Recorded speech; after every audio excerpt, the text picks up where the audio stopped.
As with the first Wolfenstein, New Colossus shows that there are few studios out there who get single-player FPS quite like Machine Games does. A big part of that is down to their focus not just on the shooting, but on the world you're shooting your way through. In New Colossus, a game full of lovable and fantastically written characters, one of the real stars isn't a person at all, but the stage design. Wolfenstein is able to take locations as varied as a New Orleans swamp, a nuclear-ravaged Manhattan and the skies above Los Angeles and somehow unify them with matching visual signatures like 20th century pulp and the excessive use of steel.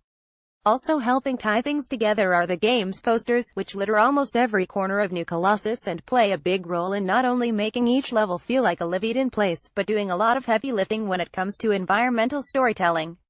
In Wolfenstein canon, the player has been in a coma for 15 years while the Nazis won the Second World War. That's a lot of backstory to catch up on, and these posters do much of the talking. Warning, spoilers ahead. These vintage posters, from the 1940s, the game is set in the 1960s, can be seen in the dining hall of the Resistance's new home, a hijacked German super submarine. These old and faded posters can be found in Manhattan, warning its residents against nuclear attack.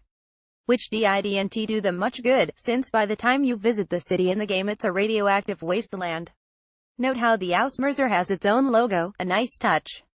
Germans like their sausages like they like their Germans. These giant tanks make an appearance a few times during the game, but you never actually get to fight or drive them. Another Resistance poster, reminiscing about better times for Poland. As those who have played the game will be aware of, Wolfenstein is not afraid to go hard on the dick jokes. God, this is cool. There are a few posters in the game, mostly informational like this one, that appear in both English and German. Attention, we need your expertise. Looks like the Germans are short on skilled mechanics. This poster looks like it's from 1941 instead of 1961. The fact Nazi soda cans are triangular, presumably so they can be stacked more tightly and thus be more economical when shipping and storing, makes sense. Couple of cold ones with the boys. And mechanized Nazi death troopers. The New Orleans depicted in the game is not a cheery place. Really emphasized by the fact the propaganda isn't even trying to put a spin on things. The game's jump into space is, like the first game, a highlight when it comes to visuals.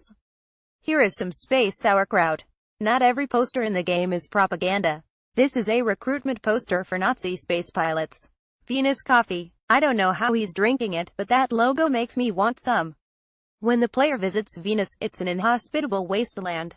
Just as the Reich had 1,000-year plans on Earth, though, they have the same time frame in space, envisaging a terraforming project called the Greenhouse Project. Another triumph of 1961 Nazi logo design. The day that Americans will be forbidden from speaking English and must speak German. Playing through the game reveals that there is work to do. This is the last poster you see in the game. Fitting.